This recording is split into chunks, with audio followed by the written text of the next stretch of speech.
Hey guys, what's up over here? Happy quarantine to y'all. I mean that in a negative way, we just started the shit, so, enjoy your family. You shouldn't be getting cabin fever yet, I hope. Especially now that a lot of you all have adapted to doing, home type workouts. I've been dragging my happy ass on this. I need to start sending some videos to YouTube or up on Facebook or whatever. I haven't been doing that because I've been trying to, every time I get a little system down, right, Galloway does to get our clients trained, it gets shut down by the health department before we even get it underway. So what we're even in the park. I mean, this was before they were talking about closing down the parks. About a day or two before they started talking about it, we had all that set up, the trailer loaded, everything else, and then he's like, I'm going to make sure we get the park, the park permits if it's necessary. We'll make sure they do this 100% legit. We're not going to have any more than 5 to 10 people at any given time. We're going to open up from 9 a.m. to 6 p.m. Well, that went to shit. He called the next day just to make sure, and then if you get a permit or not. Not only could you not get a permit, but they were already talking about shutting down the parks and just everything massive shutdown. It's like every time we think we're one ahead of the ball game on this, so our clients can get workouts, something like this happens. So what we want to do now is just, enjoy the time we have and just keep being creative with whatever you got, whether you got free weights or dumbbells or some type of machines or cardio equipment, or if you have to even resort to duffel bags and gallons of water or milk for dumbbells. You make your own dumbbells even. You can put books together and tie them with a rope. You can make dumbbells that way. Do all kinds of stuff. Fireman's carry. You can do push-ups, sit-ups, pull-ups, body squats, lunges, burpees, 4-count bodybuilders, 6-count bodybuilders, 8-count bodybuilders. You can do jumping jacks, flutter kicks, scissor kicks, leg lifts, V-ups, reach throughs, sit-ups, half crunches, alternate crunches, alternate sit-ups, planks, right? Mostly just a couple of, that was just a couple of leg exercises and a shitload of abs right there. And then you got, if you got dumbbells and shit, you can do, believe it or not, a type of a bench press. You've got to lay flat down on the floor to do pushes or presses or flies. You got free weights. You're really ahead of the ball game, right? Really ahead of the 8 ball. So that's another route you can go. And then we pretty much covered all that stuff. So then, what the hell else was I going to cover? Oh yeah, for those of you guys, I just posted a video about anabolic steroids too. So he talks about the anabolic doc, talking about if you plan on doing a cycle or not. So here's the thing about the cycle, guys. A lot of people think, okay, I've talked to a lot of people who told me the same fucking thing. I'm gonna do one cycle, I'm gonna see what happens, and I'm gonna gain 20 or 30 pounds, but shit, I found out sometimes you can keep it afterwards. Pretty rare, okay? Usually the majority of that first cycle is water, okay? So the strength goes up pretty well, but remember, some of that strength is going to come up because of, the excess body weight. Anytime your body weight goes up, your strength tends to come up a little bit, right? Do they work? Of course they work, but, usually we just do 1 or 2 times, and you just, some people usually do like a cycle of, let's say, D-ball, because they're too scared to do the injections a lot of times. These, the steroid versions, right? Guys who never popped their cherry with the boop. They don't want to really pop their cherry, right? It's like a gal it goes from wanting to start with just the easy stuff to the more crazy stuff, right? She'll want to go just regular first, and then maybe do the forbidden stuff later, right? Because the other one hurts more, right? So I shouldn't have said that. That's probably inappropriate, but you get what I'm. Some people are really scared of the needle, and I don't know what it is, right? So let's say you do the needle, or let's say you do the pill, okay? So just remember, with the exception though of Anavor, okay, it's metabolized through the kidneys versus the liver, okay? The other ones, Androl 50, D-Bol, Winnie V, Halotest, Superdrol. Those pills, oral, have to go through the liver twice, okay? If it's an injectable, the most it has to go through is, if at all, okay? Now, INJs can also cause a problem of, if you don't properly do the alcohol pre and post INJ, risk infection, right? And could risk infection anyway, so you would do everything perfect, right? However, let's say you get 5, 10, or even 20 or 30 pounds of combination of water and muscle from the first cycle, okay?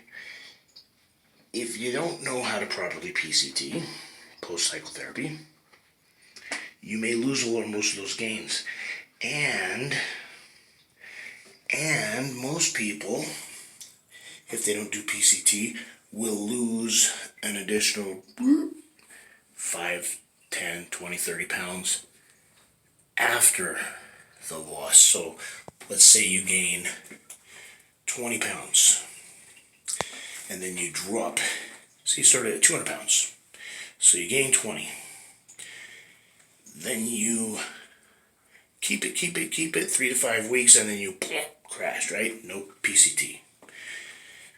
Then, now, where when you took the test or whatever it was, your D-Bol, whatever you were taking, your natural testosterone level will shut off, right?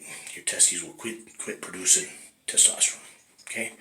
Shrivel up, boop, and that's why you get the little raisin size testicles, right? The dick doesn't shrink, that's a myth, okay? But the balls will. The balls will get small, okay? So if your girlfriend is into the testicles as much as they were the main unit, then you're kind of in trouble there. She's not going to like it as much.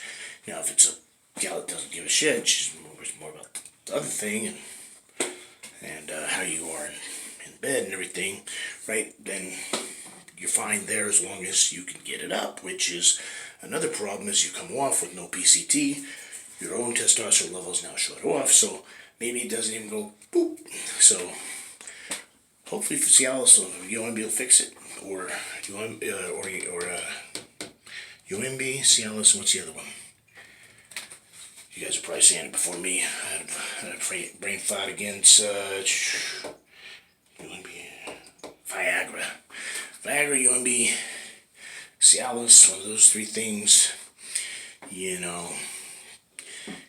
Proviron is not a bad thing to take for that kind of stuff either. HCG, supposed to bring in your natural test, so there's some outs. But if you don't do those outs, then a lot of people will go, so you do the 20, then you drop back down eventually, because of 3 to 5 weeks, unless it's mental, and you just go, I'm off everything, I'm weak and small, and then you'll lose weight mentally, but you're not going to hit that crash, especially if you took the longer esters. You're not going to hit that crash until at least 3 to 5 weeks, and then you're going to start to go bloop, bloop, bloop, bloop, especially if you didn't do the PCT or anything, because now your testosterone level has been shut off, 0. So now it's less than a little girl. So now you start at 200, you bumped up to 220, back down to 220, 200. But then if you keep going down, now all of a sudden you're 180, 190. So you're worse than before you took it, right? And this is why now you're hooked mentally, right? So if you, and then even if you do everything right, do the PCT and yada, if you're doing, 500, 1,000, or even 2 grams a week, right? Well, naturally, your testosterone level is 7 to 11 millis a day. So you multiply that by 7, you're at 49 to 77 instead of 500 to 2,000. So you're still going to lose some, most likely, right? So even if you were here and you only dropped to here, you still want to be back here. And that's the hook, okay? Or they'll go, I got 20 on this. What if I stacked growth hormone and a couple other things with it? Now what happens? I throw some songs in there, which you don't know the side effects of those yet because they're too new, and maybe we'll throw in some GHRP, and maybe we'll throw in some IGF, and maybe we'll throw in some insulin, maybe we'll throw in some of these, a couple other orals and a couple other INJs. Shit, now you got like 5, 10 different things. Now you're freaking, now it's dangerous, okay? So, my advice to you, if you're not trying to be a professional athlete, and if you are, I say learn to be natural for as long as you can first, right? Because you want to do as much as you can that's all you, so that you get a boost from it, not just to be average, right? So, unless you're going to be a professional athlete, or unless you're going to be, then you go to check your federation too. Make sure whatever system you got, you're going to be in trouble and get popped and kicked off the team, or get kicked out, or disqualified or whatever. Because then what's the point, right? And then you got. So if you're not going to be pro with it, risk to benefit. If we look at the risk to benefit ratio, what are you doing it for, right? Do you really need it? Most people don't, and most people, they just hurt themselves because they don't know what they're doing, and stuff. And so I suggest that stay natural as long as you can, and if you no judgment here. If you're a lifetime natural, it's phenomenal. If you do decide to do things, you're a grown ass man or grown ass woman. That's your choice, right? But what I do suggest is that don't listen too much to the people who are just the occasional self-proclaimed expert that hasn't even really won any shows. You want to make sure that you talk to the right people, and even the athletes that have your best interest at heart, that they're going to tell you the right information on what the best things to take or the dosages. Sometimes they're borderline. It's dangerous. Sometimes they're extremely dangerous. Yeah, it works and this and that, and maybe you have the chance of being the best if you take it and you got the right genetics, work ethic, and this and the other thing. But make sure you look at the risk to benefit ratios of that too. Don't just go, okay, I'm just going to take all this stuff and not research it, right? Find out everything about it and then decide, are you willing to still go along with it? Because this, and this can happen. These things can be bad, devastating, deathly, and some people can't handle it. And if you're one of those people that can't handle it, then don't do it. If you're one of these fuckers that's like, I don't fucking care if I die tomorrow, I want to win, and I'm going to war, I'm a fucking lion, hey, I ain't gonna be able to talk you out of shit, neither is anybody else, and so I respect your decision there. I ain't gonna get in your way, because I understand that mentality. But you got people that are just babies about it. Oh, my liver enzymes are up in it. They talk a big game until they start getting one little side effect. They're all, be big bitches and babies about it. It's like, this fucking sport ain't for you, bro. Not in chemical warfare. You get the fuck out, and if you're still a warrior, but you're really health oriented, and you got good genetics, but you can be a baby about this, but you're worried about it in other ways, then you go do the natural, But don't get me wrong, if you're natural by choice, and you're just a badass, that's fucking awesome, because you're doing. But I just get frustrated with people that talk a big game and then they're babies. It's just, come on, man, just don't talk like that then if you ain't like that. So, anyways, and this is gonna piss some prep coaches off, but this is my advice. If you're for health and fitness, and your prep coach is trying to get you to do something or take something that's against your ethics, or you got a bad feeling about something, or you're just not feeling good, man, you need to go see a doctor, and your prep coach goes, no, don't do that. Don't throw your prep coach under the bus, okay? I'm not saying go be a snitch, okay? But if you want to go get yourself checked out, go fucking get yourself checked out, okay? If you want to get off of stuff, then fucking get off of stuff. I'm all for health and fitness. That's what I started this whole thing for, okay? So, yeah, I've got that that fucking warrior mentality. But that's because because of my training, right? Because I was in the military and all this other types of things. So my mind is different, right? I think different than everybody else. So I don't think normal. So I don't worry about what everybody else worries about, okay? If I'm here, if I'm not here, that doesn't matter. It's the end justifies the means, and my life isn't that important. There's a lot more things out there that are a lot more important than me, and so, and my family is super important, but so is everybody else's family, and so is the world, so is the universe, and my role in this whole thing is what it is, and so I'm not worried about what happens or doesn't happen to me. What happens is going to happen, right? And some people don't understand that, and that's okay, you know. But if you're one of these people that loves health and fitness, and that's your main reason for doing this, well, why are you throwing in the other stuff, you know? Unless you're doing it through a doctor and it's TRT, HRT based, and you're really scientific about it. I think there's some huge health benefits to testosterone and growth hormone and things like that. If you're doing it right through a doctor and it's already low, that's why you're doing it.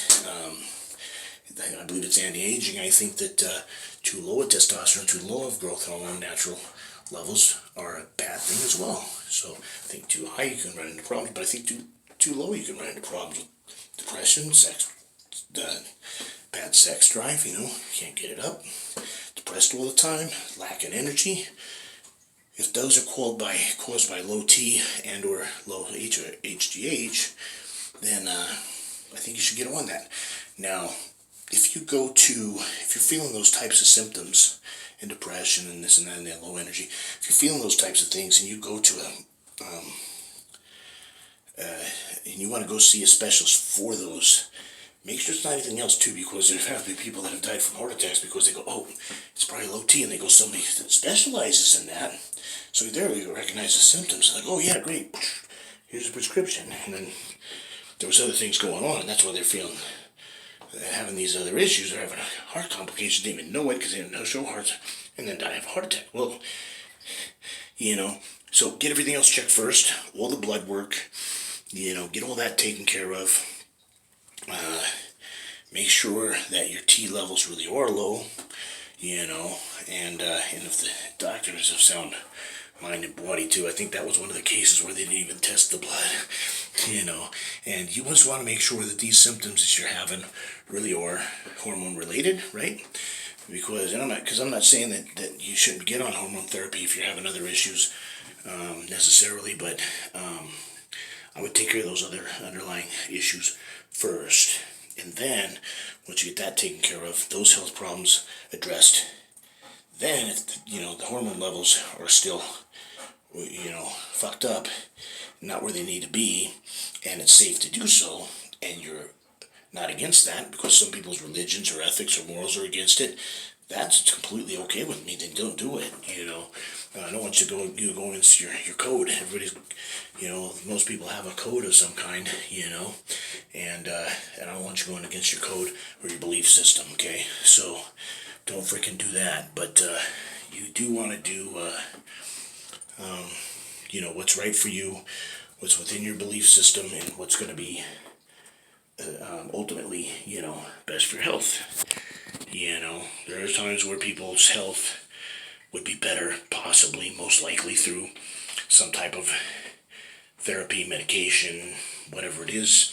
The only time I'm against it, but then still choose to not do the medicine, okay? And the only time I'm against that philosophy is if it's a little kid. This little kid's he needs fucking insulin because he's diabetic, and the fucking pastor says, no, our religion doesn't believe in that. And there's been kids that have died because of that. And come on, man, don't be fucking stupid, right? If that's going to be your belief, and you believe that way, you know what I mean? You're a full-grown ass adult.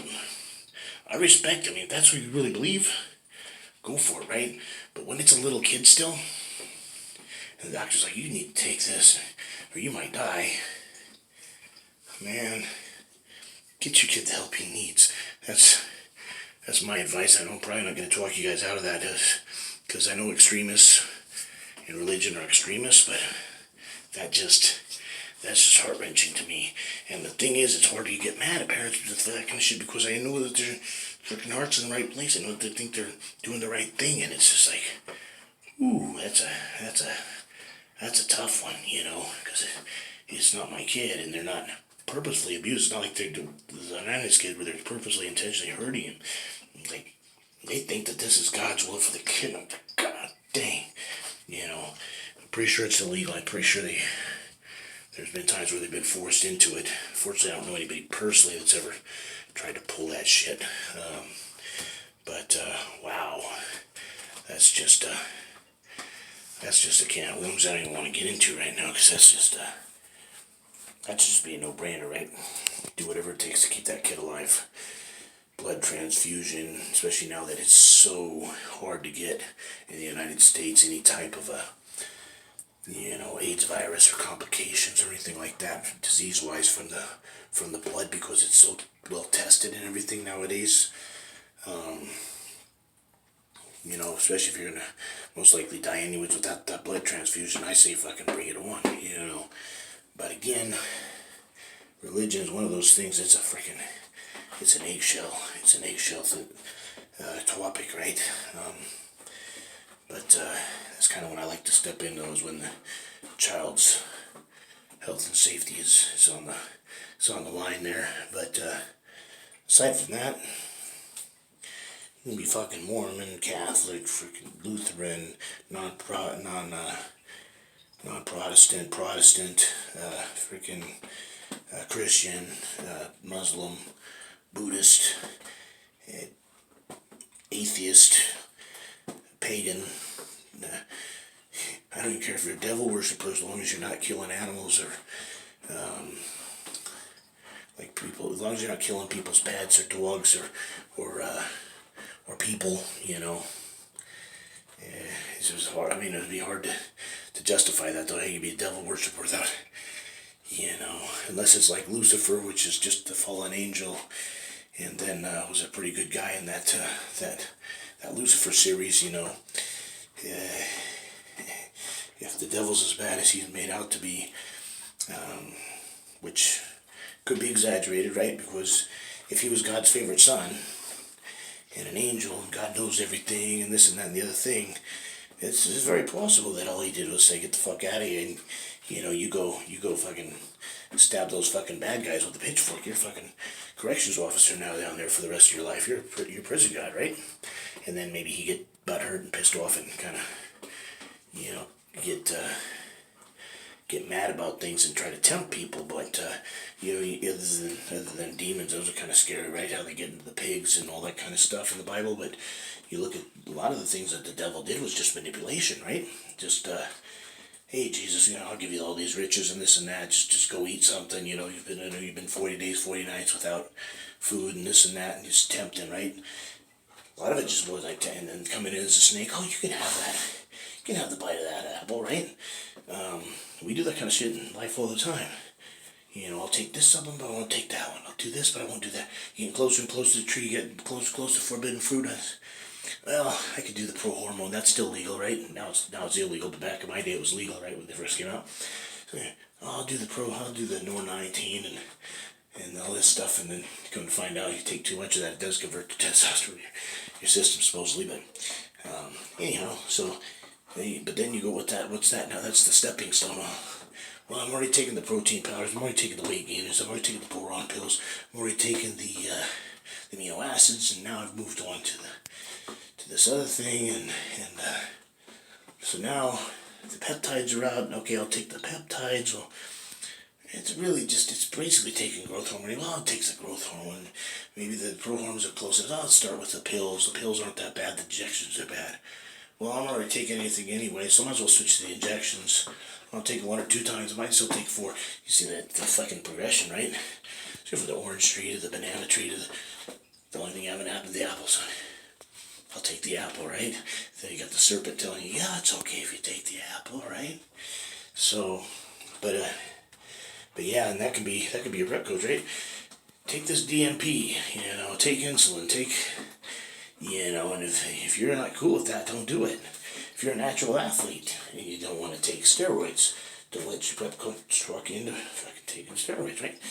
And it's simple as that, and then that way. But there's fucking prep coaches that have been just, they ain't like me and Roger. Some of them, the higher level, they'll be like, you're gonna take this, and this, or I ain't training you, and you don't go talk to that fucking anabolic doc, and hammering them all the way on the way over there. You don't do that. I'm your doctor now. What? You're whose doctor? What degree do you have? It's like, no, I would never do that to anybody. I'm not gonna claim to. I've told you guys all the time. I'm not a doctor. I can't advise you on this stuff. Anything I tell you kind of makes sense. You're like, oh, I want to try that. Talk to your doctor first. Check your freaking risk to benefit ratio. Make your own decisions, because you ain't got nobody to blame but yourself for it, and and nobody can make that decision for you either. So don't power that person to do it, unless you really trust them and you understand what can happen. And if you're okay with all that stuff, then okay. But I'm alright with that then. But make sure you guys educate your clients too. If you're gonna have them do that, saying, okay, now here's what we're taking, and you're probably not gonna die or anything, but the DNP you can burn from the inside out, right? You know that, right? And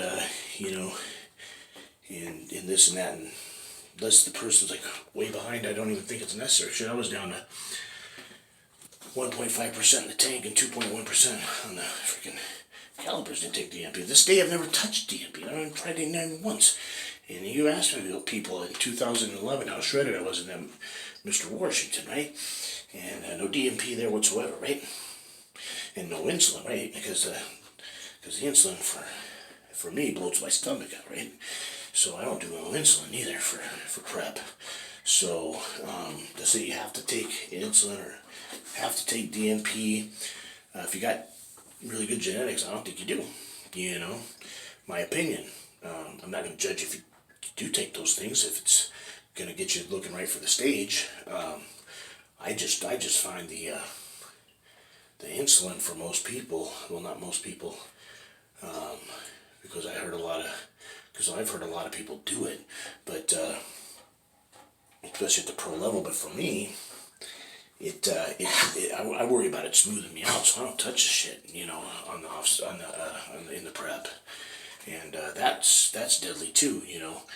You can go into a coma and die really quick, if you take insulin, and then you got to make sure if it's fast acting, slow acting, or intermediate, because if you take a slow acting one, it can hit you several minutes or hours later. You freaking had one buddy, he freaking just walking around, all of a sudden he goes from just being perfect to fine to his eyes went like this, and then into the freaking thing of fucking Cheetos and everything else in the thing, and the freaking knocked the whole thing of chips and everything down, and was unconscious. They had to call the ambulance and brought him back. He was in a fucking coma. I think he even flatlined. He lived, but that kind of stuff can happen. If you're not used to that insulin, the DNP, you can cook from the inside out if you don't know what you're doing with it. And, it's a big deal. And that's where, if you don't really know what you're doing with that stuff, but you really, really trust your prep coach, and you want to take that stuff, and whether it's his advice or not, and he's going to guide you through it, that's a little different. As long as he knows what the fuck he's doing, which some of those top prep coach guys do, make sure before you ever just take anybody's word for anything, just cross-reference with other athletes that have, used that coach that you trust. Just make sure you research. Just make sure you research that prep coach. Make sure he's gonna have he or she is gonna. There's a lot of really good female prep coaches out there too. Make sure they got your best interest at heart, right? And they're gonna respect your wishes on hey, I'll do whatever you say as long as. But here's my conditions. If you've got certain things that you're not willing to do, tell them up front.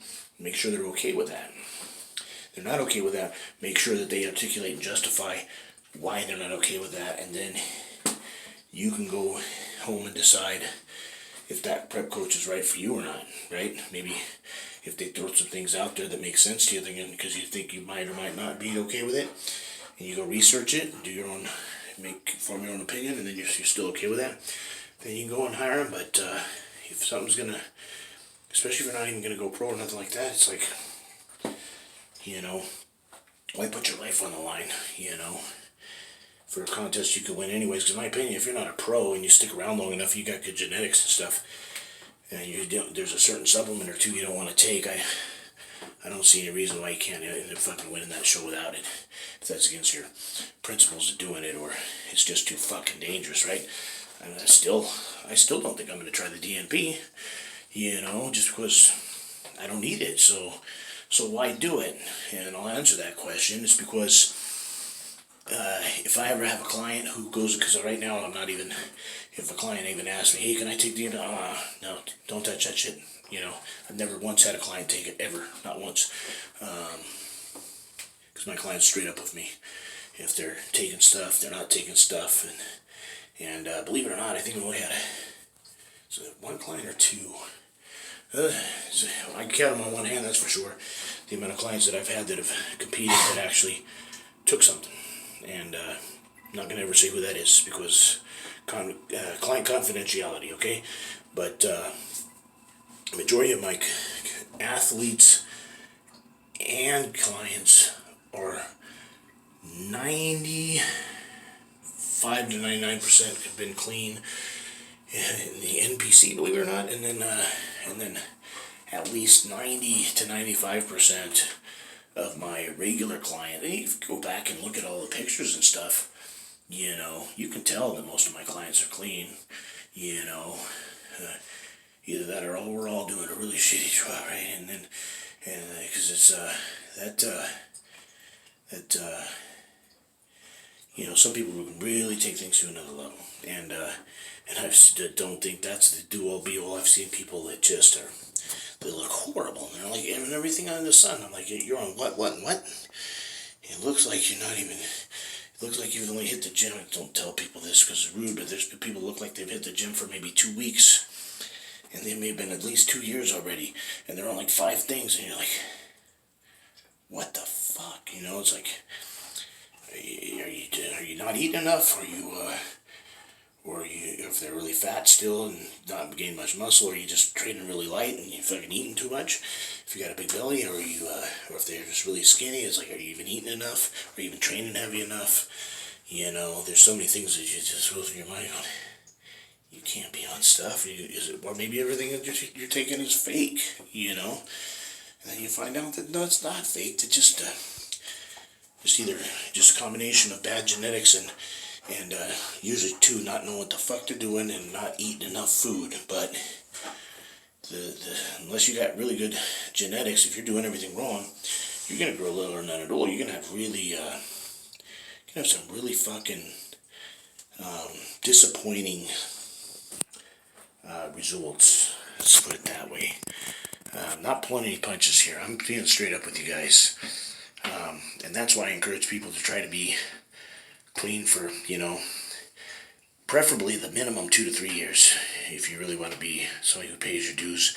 And then and that should be very minimal.